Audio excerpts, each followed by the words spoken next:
Senhor Deus Todo-Poderoso, vamos dar início aos nossos estudos a respeito do Evangelho de Jesus, para o que pedimos a assistência e proteção dos vossos bondosos mensageiros, do nosso anjo da guarda, a fim de que nos esclareça a inteligência e nos dê o discernimento necessário a nós desencarnados e aos nossos irmãos desencarnados, que aqui vieram com a permissão do Pai, para bem compreendermos o que vamos estudar. Rogamos a Jesus, o nosso mestre e guia, seja conosco e preside nossa reunião. Em teu nome, Senhor, do seu bendito Filho Jesus, da nossa Mãe Maria, de Ismael, da irmã veneranda, protetora desta casa, damos por aberto a reunião de estudos desta noite. Assim seja. Na oração. Senhor, ensina-nos a orar. Lucas, capítulo 11, versículo 1. A prece nos círculos do cristianismo caracteriza-se por gradação infinita em suas manifestações, porque existem crentes de todos os matizes nos vários cursos da fé. Os seguidores inquietos reclamam a realização de propósitos inconstantes. Os egoístas exigem a solução de caprichos inferiores. Os ignorantes do bem chegam a rogar o mal para o próximo. Os tristes pedem a solidão com ociosidade. Os desesperados suplicam a morte. Inúmeros beneficiários do Evangelho conclamam isso ou aquilo, com alusão à boa marcha dos negócios que lhe interessam a vida física. Em suma, buscam a fuga. Anelam somente a distância da dificuldade, do trabalho, da luta digna. Jesus suporta paciente todas as fileiras de candidatos do seu serviço, de sua iluminação, estendendo-lhes mãos benignas, tolerando-lhes as queixas descabidas e as lágrimas inaceitáveis. Todavia, quando aceita alguém no discipulado definitivo, algo acontece no íntimo da alma contemplada pelo Senhor. Cessam as rogativas ruidosas, acalmam-se os desejos tumultuários, converte-se a oração em trabalho edificante. O discípulo nada reclama, e o mestre, respondendo-lhe às orações, modifica-lhe a vontade todos os dias, alijando-lhe dos pensamentos os objetivos inferiores. Um coração unido a Jesus é um servo alegre e silencioso. Disse-lhe o mestre: levanta-te e segue-me. E ele ergueu-se e seguiu.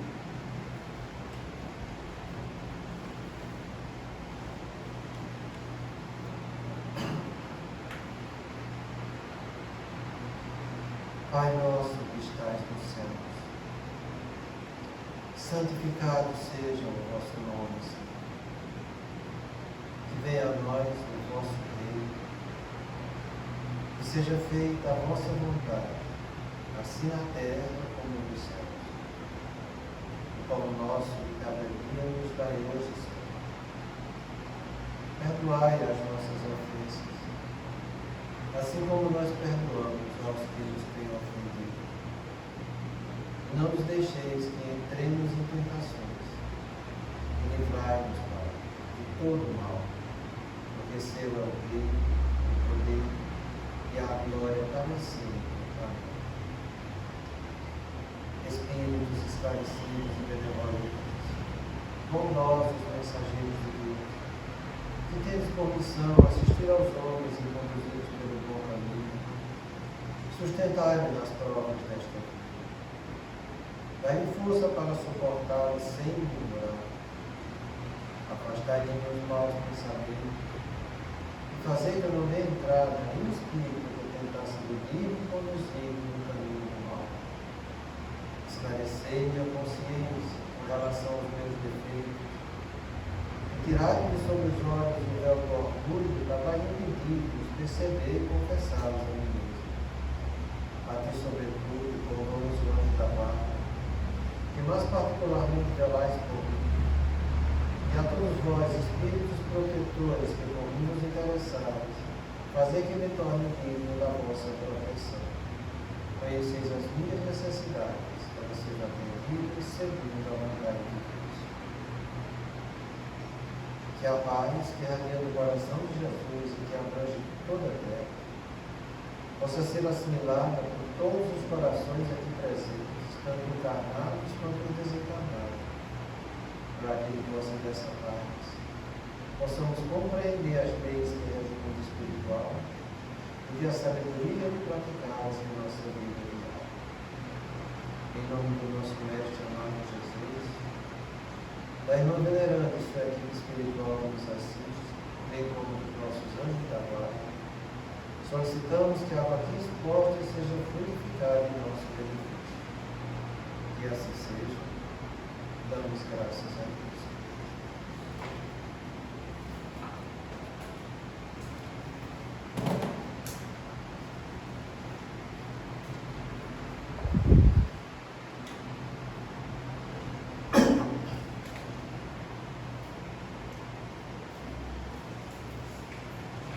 Boa noite. Muita paz nesses corações. Então, eu vou ler a questão anterior e a sequência que vai a respeito aos comportamentos. Para que a gente veja que tem uma pergunta que está relacionada com a questão anterior. Ele faz o seguinte comentário. A menos de um rosto, pessoas frívolas e descomprometidas com a seriedade da doutrina espírita foram admitidas nas atividades. E porque possuidores de recursos autoritários, bem situados socialmente, logo adquiriram destaque, sendo colocadas em postos administrativos da casa, sem qualquer preparação emocional e espiritual para o cometimento. Então, baseado nisso aqui, ele recebeu a seguinte pergunta, que diz o seguinte: foi como o que aconteceu entre o cristianismo e o catolicismo. Então, esse movimento que está tendo na casa espírita, de pessoas que não têm certa competência, nem têm conhecimento profundo da doutrina, que levam uma vida mais humana do que se dedicar à vida espiritual, eu pergunto que isso que aconteceu nessa casa que estou estudando, foi a mesma coisa que aconteceu entre o catolicismo e o cristianismo. E ele faz a seguinte resposta, bem semelhante. Quando o martirológico foi trocado pelo poder temporal dos romanos, o cristianismo começou a ruir. Não podemos querer dinheiro fácil para nós pessoalmente e nem para instituições espíritas. Isso é um problema, sabe? Porque eu imagino que a pessoa que é espírita, ela já deve ter tido um pouco de leitura e ter tido um pouco de visão para saber que nós somos trabalhadores do outro lado. Tem uma mensagem no livro do Evangelho segundo o Espiritismo só sobre isso, mostrando que nós, espíritos, somos trabalhadores de última hora. Não são os católicos, não são os protestantes, não, somos nósinhos, sabe? E por que nós somos trabalhadores de última hora? Porque a gente passou na primeira hora com os 10 mandamentos e a gente mandou as favas. A gente passou no meio do dia com o cristianismo e no lugar de seguir Jesus Cristo, a gente montou umas favas também fazendo isso que ele está dizendo aqui, o catolicismo tomou conta do cristianismo. Agora a gente vem pela última hora como sendo da doutrina espírita, para ver se a gente faz alguma coisa correta, sabe? Porque chega de fazer besteira.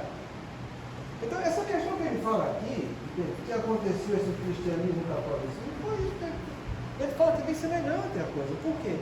O cristianismo ia bem, muito bem, até 300 anos depois. Foi quando surgiu o movimento de Roma de englobar essa religião sobre as suas condições.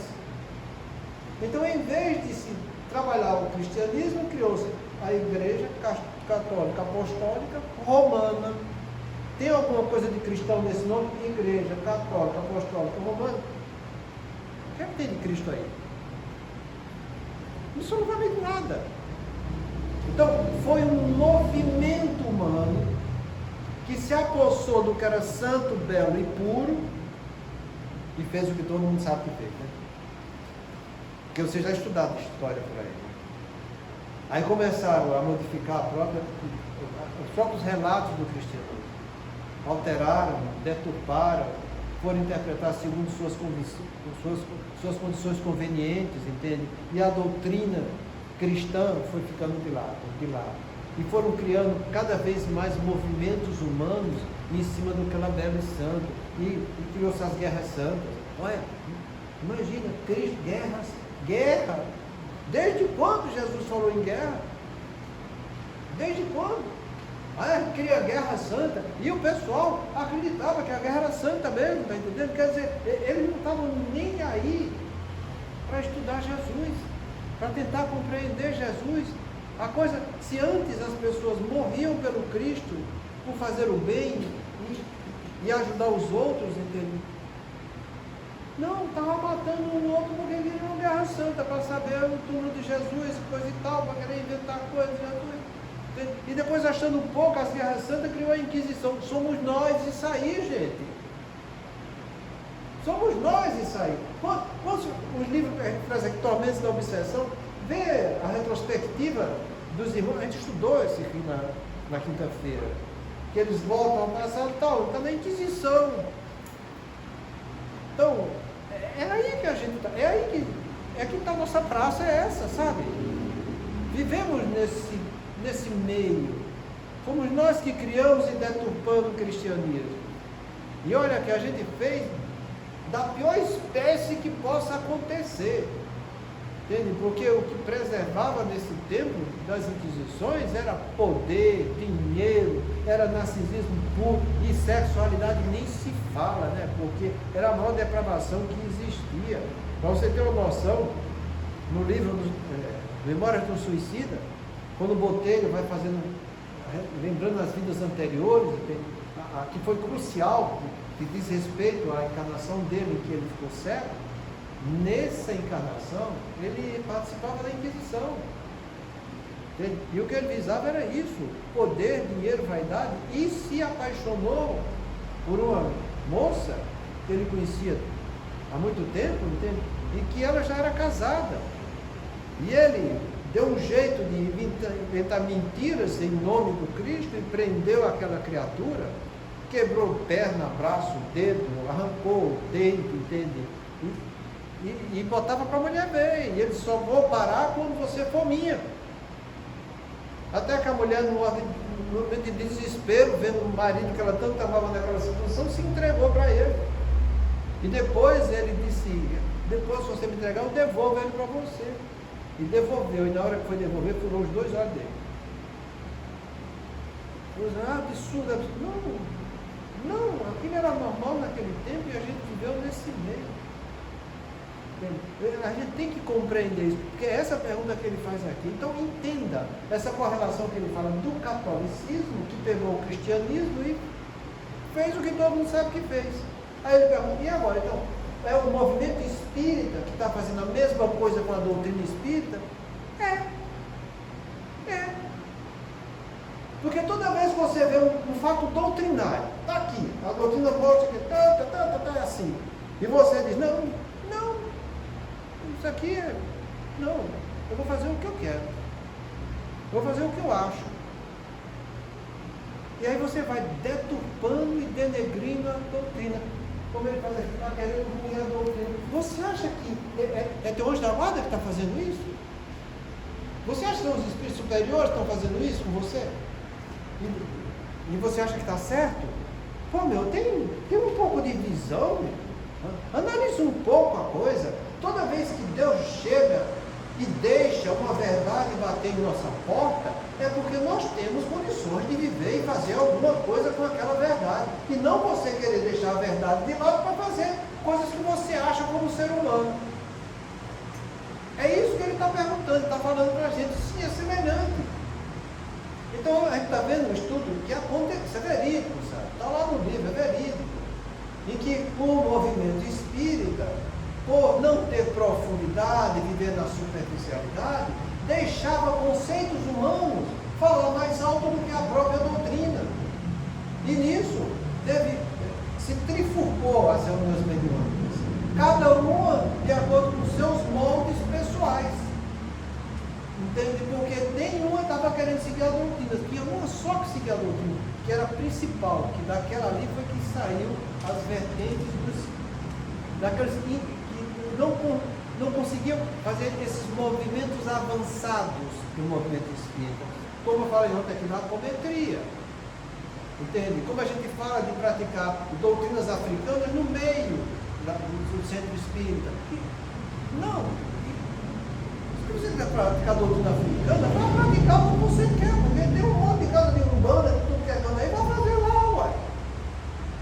Mas não faça dentro da casa espírita. Uma coisa é uma coisa, outra coisa é outra coisa. Você deixar e receber um irmão que tem a repercussão disso nele, é completamente viável. Isso faz parte do quadro evolutivo dele. O que é que eu vou ter que fazer? Entendê-lo e levar alguma informação boa para ele. Porque aquilo é o grau evolutivo dele. A gente respeita, mas trazer os conceitos dele para dentro da casa espírita, jamais. Isso é inquestionável. A doutrina é a doutrina e ela está acima disso tudo, sabe? Então que a gente amplie um pouco a nossa visão a respeito disso. E antes de eu dizer, eu acho que é assim, não. Antes de dizer eu acho, quando eu digo eu acho, entende? Eu estou valorizando o meu ego. Eu acho. É meu ego que acha. Eu não tenho que dizer o que eu acho. Eu tenho que saber o que é. Viver do que acho só vai fazer coisa errada. Porque o que você acha é a sua boa intenção. E de boa intenção o inferno está cheio. Porque a boa intenção não tem boa direção. A direção de quem tem boa intenção é ele. E ele é esse patrimônio que ele sabe que é. Entende? Que está num planeta de provas e expiações, onde predomina o mal sobre o bem. Então, quando eu faço de acordo com a minha intenção, eu estou fazendo mais mal do que bem. E eu vou deixar isso acontecer dentro de uma casa espírita onde eu frequento? Jamais. Jamais. Se vai achar bom, vai achar ruim, não me interessa. O que interessa é que aqui eu tenho que botar a direção da doutrina. Às vezes, sim, falo acho, mas não falo nem intenção de achar mesmo. Então, a doutrina fala. Mas eu falo eu acho, assim, para não jogar a verdade um no outro. Às vezes eu posso se ofender. É errado falar eu acho, é assim. Com toda sinceridade é.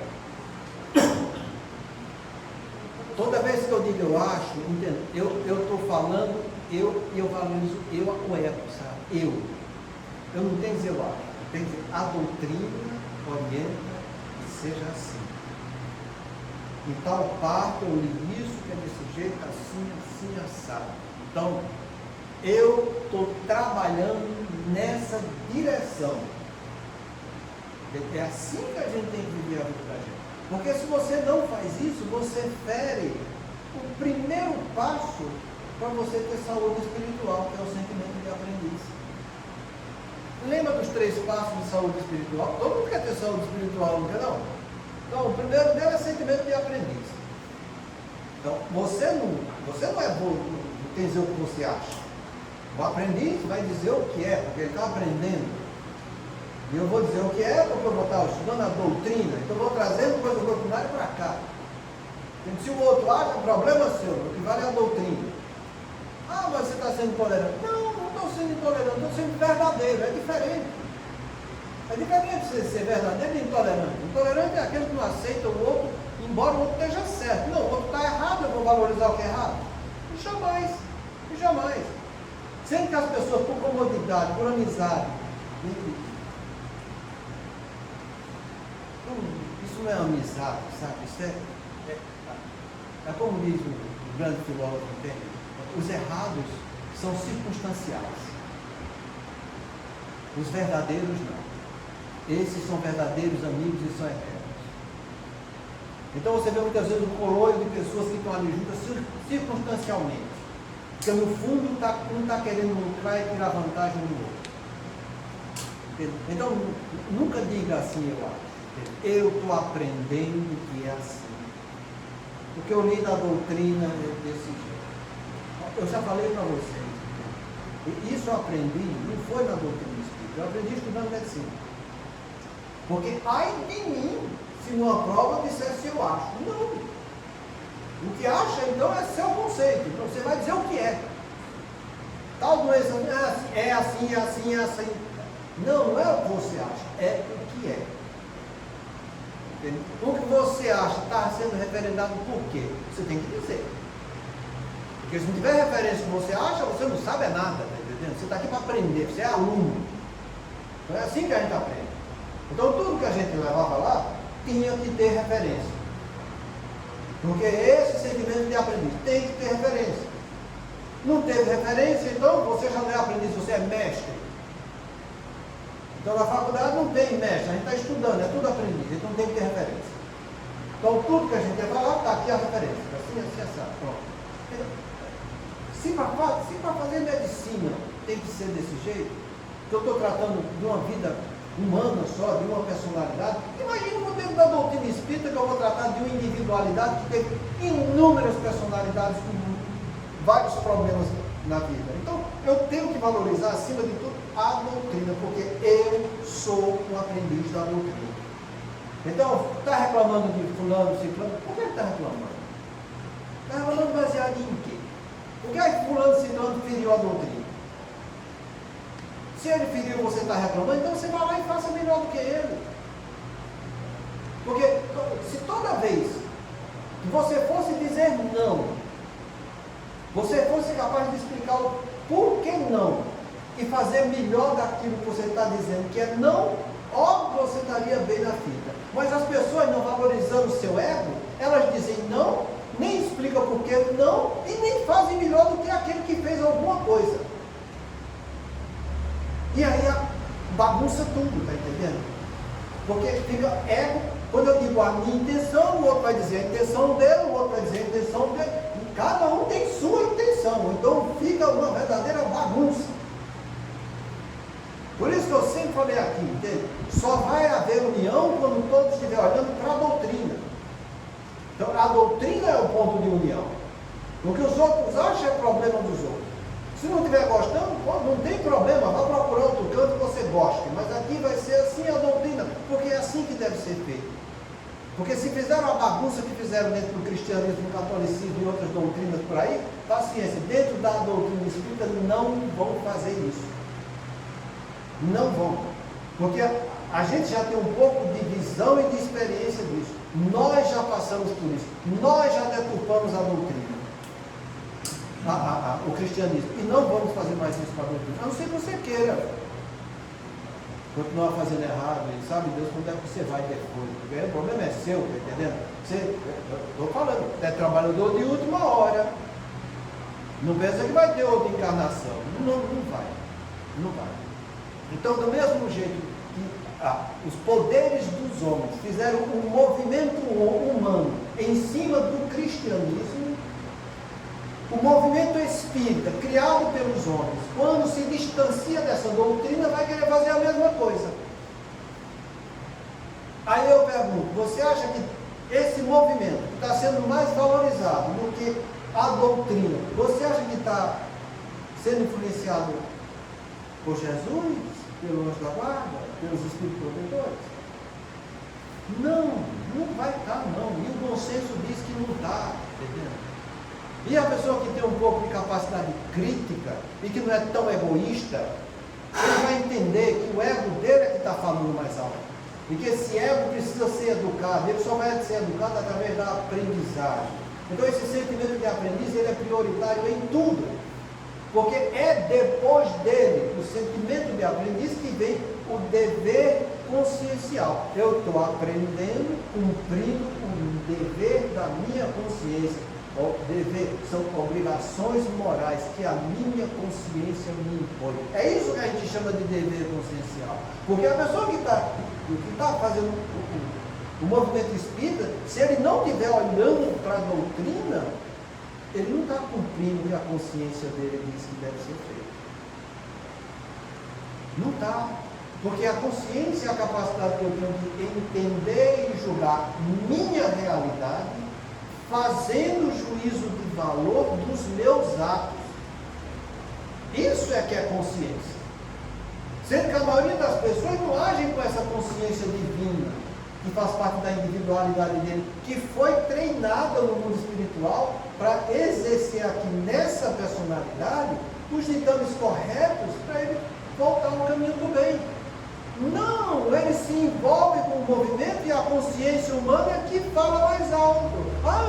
Porque eu acho que é assim, porque eu quero proteger fulano, eu quero proteger ciclano, e vai ser desse jeito. E aí vai, bagunça tudo com a consciência humana, com os padrões humanos. Olha, se tem uma coisa que é gritante, pega lá o livro dos médios das reuniões. O que é a primeira coisa que Kardec fala? Engana-se aquele que acha que as reuniões espíritas são iguais às reuniões humanas. Não são. São muito diferentes e muito especiais. E aí ele começa a dizer como é uma reunião espírita. Você já entendeu? Será que deu para entender isso? Que se você quiser fazer do ponto de vista humano, você vai dar cabeçada. Você vai dar com os burros na água. Então, lê. Mas não lê para dizer que eu li. Lê para aprender, está entendendo? Porque aprendendo, a tua consciência vai dizer, é assim mesmo, está entendendo? Por quê? Porque você leu, você estudou, você entende, você concorda e você vai fazer. É esse dever consciencial que eu estou dizendo que a gente precisa desenvolver. É você, de posse da sua consciência espiritual, como individualidade imortal que Deus te criou, que vai estar falando com o teu ego. Ó, você quer fazer desse jeito, do lado do plano, mas não é assim não. Não é assim. A coisa é mais em cima, tá entendendo? E você está lá embaixo, então você aprenda. E aprenda e faça isso com você e leve isso que você está fazendo para os outros. Faz contigo e leva para os outros. Então, é isso que ele está falando aqui. É muito semelhante quando o arqueológico foi trocado pelo poder temporal dos romanos. É muito semelhante quando o movimento espírita começa a falar mais alto pela condição humana. Entende? Em cima da doutrina. É a mesma coisa que ele está dizendo, sabe? E o que é que ele mais fala aqui? Ó? Não podemos querer um dinheiro fácil para nós pessoalmente e nem para a instituição espírita. E por que ele fala isso aqui? Porque você só dá o que tem. Quando você visa você e as suas intenções, entende? Você está fazendo isso com você e está fazendo isso com os outros, sabe? Você está ajudando ao outro a continuar errado. Então, ele está falando aqui do dinheiro, como falou no trecho do livro, sabe? Mas aí, se você for ver, vão estar implícito as quatro que são de legítima verdade. E não tem para onde correr. Porque se você valoriza mais o dinheiro, você também vai valorizar o poder e muito mais o narcisismo, que é onde o ego fala mais alto do que o ser espiritual que você é. E você cai de braço dado com a espiritualidade inferior. Então, não queira dinheiro fácil para a casa espírita. Porque se você acha que é fácil desse jeito para a casa espírita, é porque na sua vida pessoal, também você é uma pessoa corruptível. E isso aí machuca. Você mostrar que o outro está se corrompendo. E se corrompendo por pouca coisa. Mas está se corrompendo sim. Porque quando eu sei da doutrina e fico valorizando questões pessoais humanas, você se corrompeu. E sua consciência sabe disso. Isso não é legal nem é bonito para ninguém. Mas as pessoas do ponto de vista humano acham isso legal. Então legal que está essa bagunça toda nesse país que a gente está vivendo. Tanto do ponto de vista político, como cultural, como civilizatório de uma maneira geral. Porque é isso que Kardec fala, está lá no livro dos Espíritos. Tem um trecho lá que é só sobre civilização. Você sabe a definição de civilização? São padrões humanos, cultural, político, econômico e social que as pessoas vivem. Você vai dizer que a doutrina espírita não falou de política? Mentira, você não sabe nem definição de civilização, porque tem um tópico só sobre isso. Fala e fala muito de política. Não fala de economia? Fala muito de economia. Fala muito de cultura. Vai lá ver no teu livro dos Espíritos. E vê se você está mergulhando naquelas respostas que eles dão lá a respeito do seu comportamento do ponto de vista econômico, do ponto de vista político ou cultural. Vê se você está. Porque se você não estiver naquele caminho, tem alguma coisa muito errada, tá entendendo? E é muito errada mesmo. Então, cuidado, porque pessoas que acham fácil dinheiro para as coisas fora da casa, dentro da casa espírita, no fundo também estão se corrompendo. E são de fácil corrupção mesmo, sabe? E isso incomoda muito, mas é desse jeito. Se você valoriza mais o movimento do que a doutrina, você corrompeu a doutrina. Ou não é isso? Ou eu estou inventando coisa? Não estou inventando nada, é desse jeito. Por isso que ele fala aqui, tá entendendo? Não podemos querer o dinheiro fácil, nem para nós pessoalmente, nem para a instituição espírita, porque você tem que ser íntegro em tudo. Entendeu? É assim que a gente precisa compreender que a nossa integridade não deve dar espaço para a licença moral. Porque depois que você dá espaço para uma licença moral, entenda, as suas reservas da resistência são vencidas. São trabalhos de neurociência que eu torno a repetir isso. Está lá, mostra, quando a pessoa se envolve, por exemplo, em romper um compromisso sexual, a chance dele continuar fazendo errado é 330 vezes maior do que a primeira vez. Isso vale para tudo. Se você nunca fumou e vai botar um cigarro na boca para fumar, a chance de você fumar é 330 vezes maior. Se você nunca bebeu e vai tomar a primeira lapada de pinga, ou seja lá o que for, dissimulada de cerveja, qualquer coisa, a chance de você tomar de novo é 330 vezes maior. Isso é padrão do circuito cerebral seu de recompensa da dopamina, gente. Chama-se uso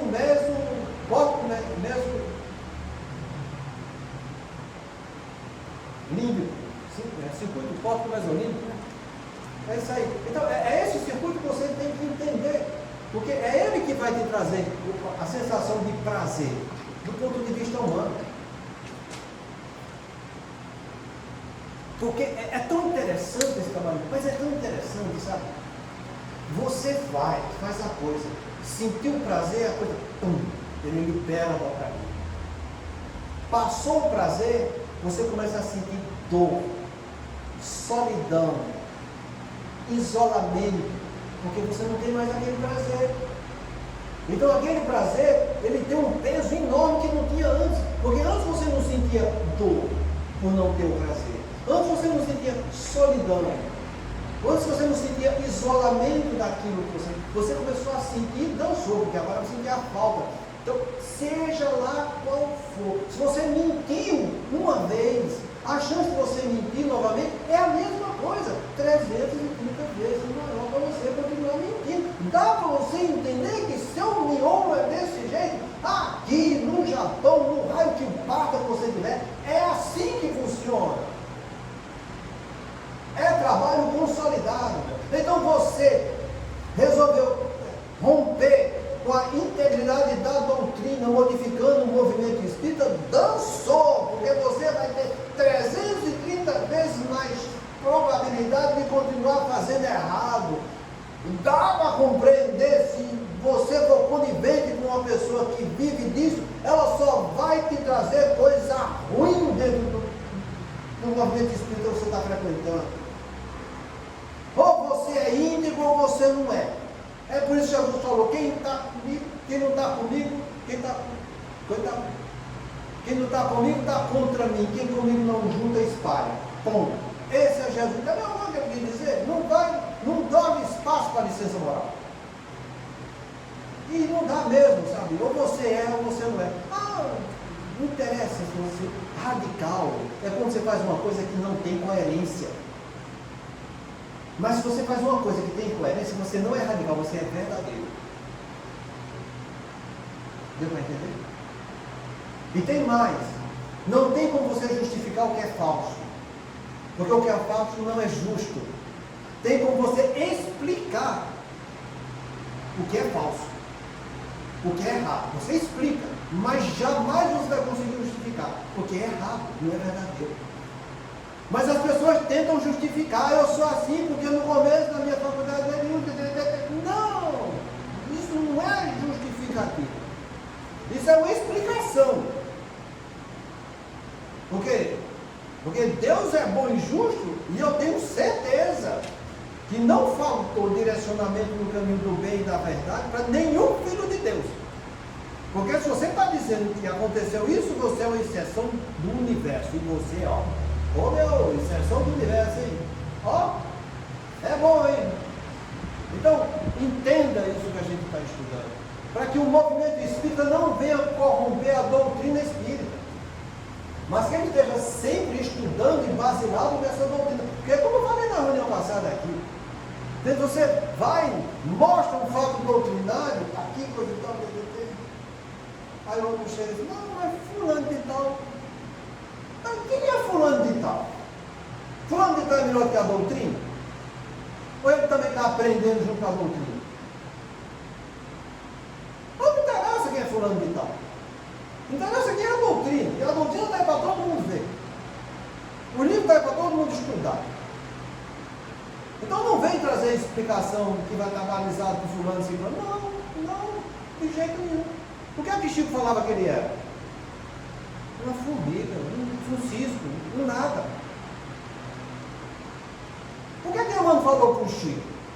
Quando perguntou, Chico, primeiramente, Chico, você é mediunidade, você está pronto para trabalhar dentro do Espiritismo?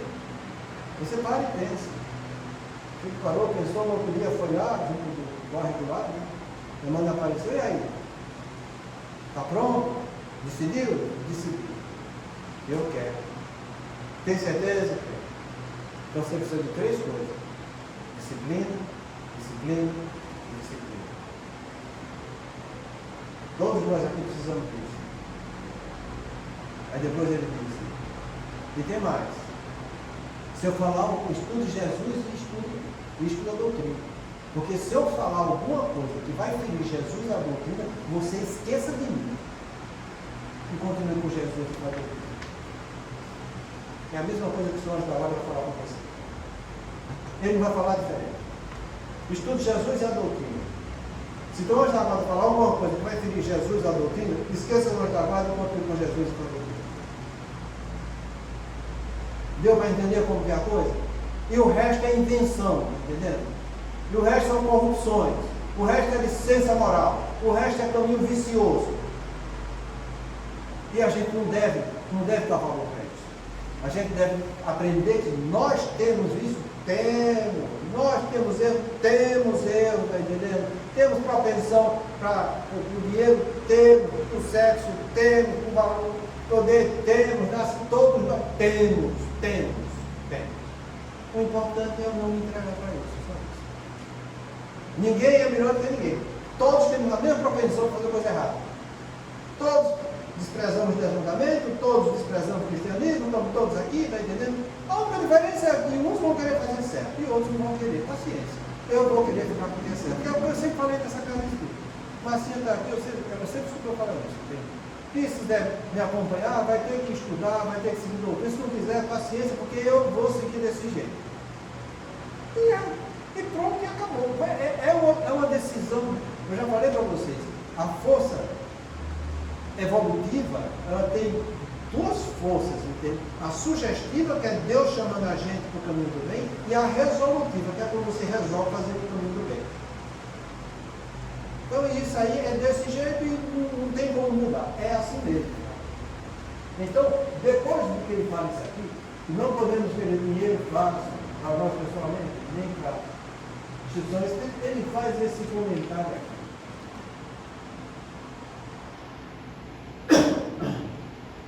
Que isso aqui vai tocar uma mensagem.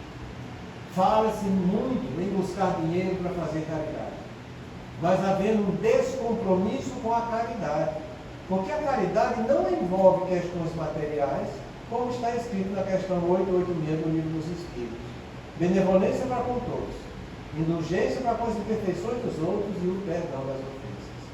Existe a beneficência, que é um braço material da caridade, mas não pode jamais ultrapassar o principal, que é o lado moral e espiritual.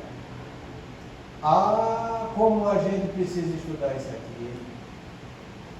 Como a gente precisa. Eu vou ler de novo, porque eu vou ler essa primeira vez, tá? A beneficência, que é um braço material da caridade, mas não pode jamais ultrapassar o principal, que é o lado moral e espiritual.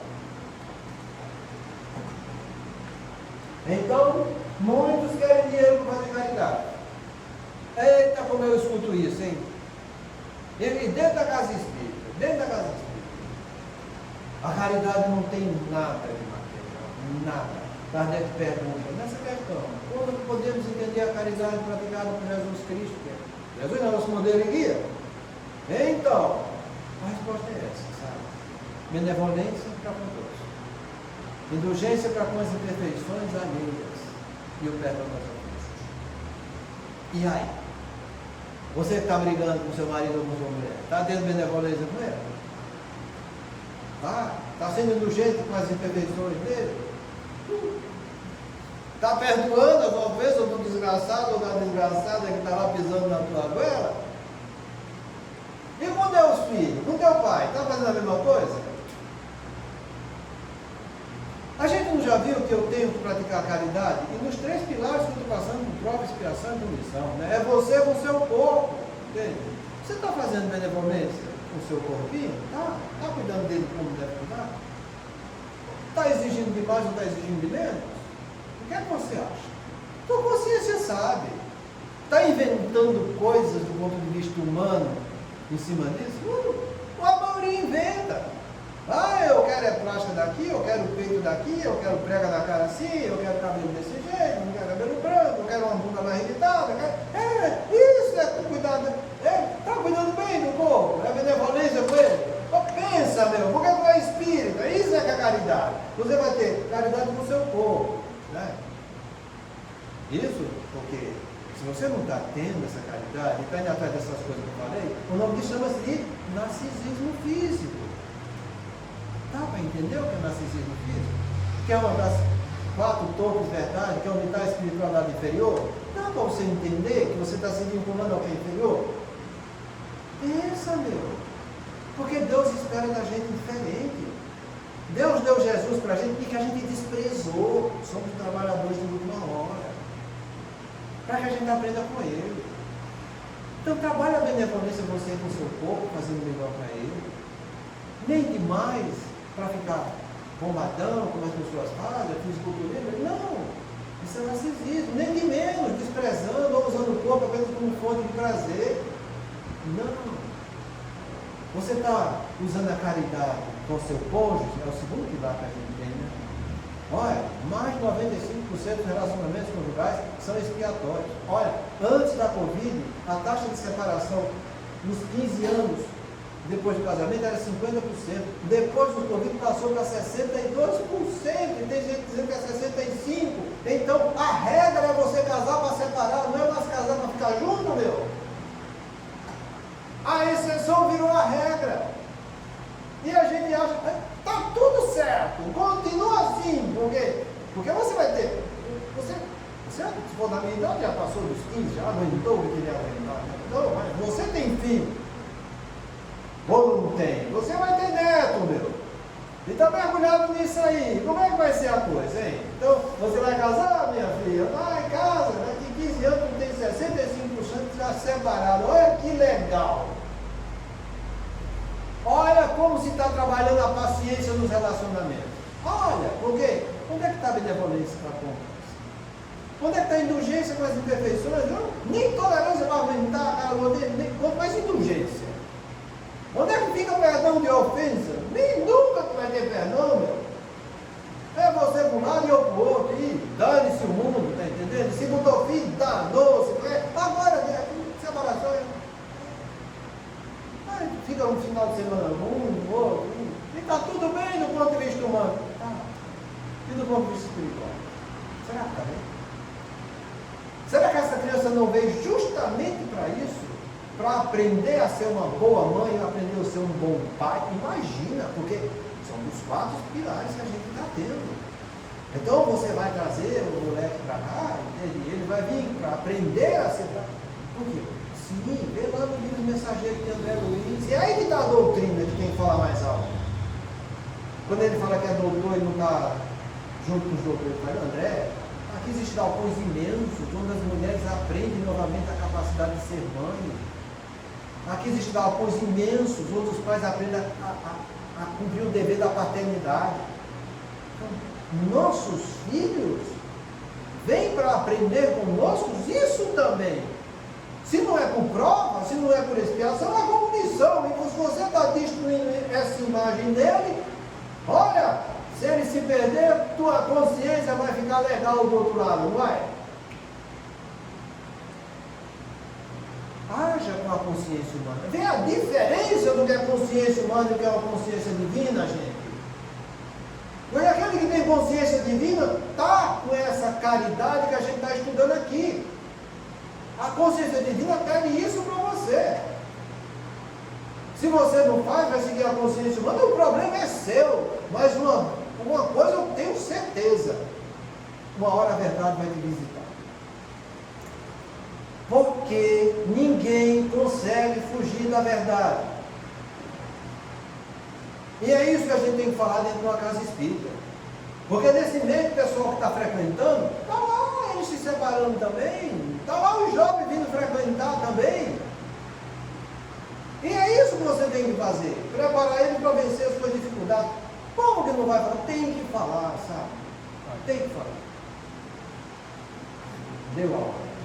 A gente vai falar mais dessa caridade na semana que vem. Muita paz a todos.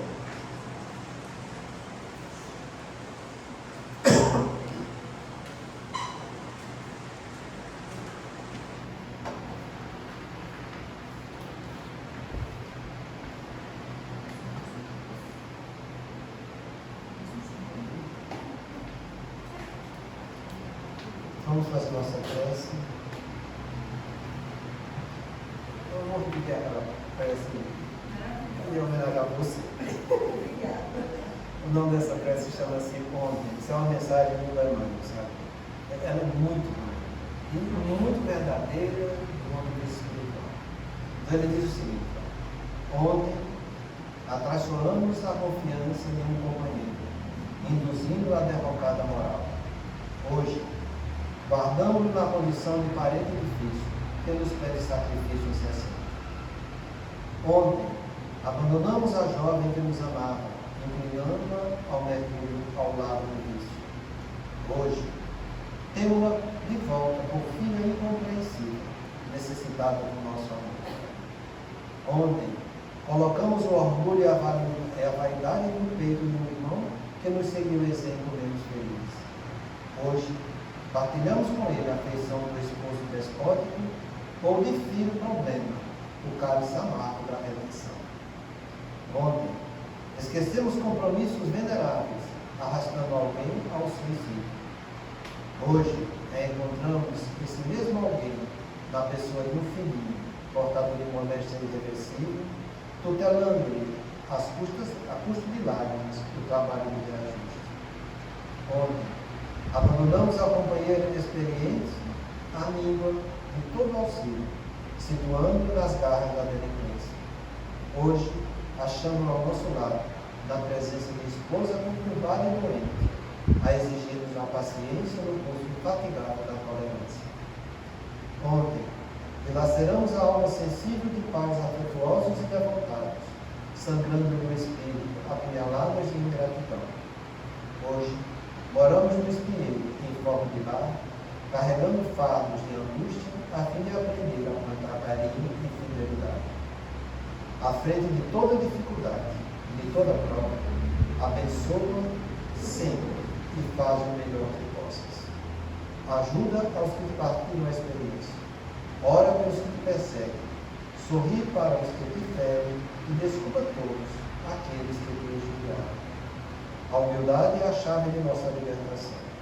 E seja quais sejam os teus obstáculos na família, é preciso reconhecer que toda a construção moral do reino de Deus, perante o mundo, começa nos alicerces invisíveis da luta em nossa casa.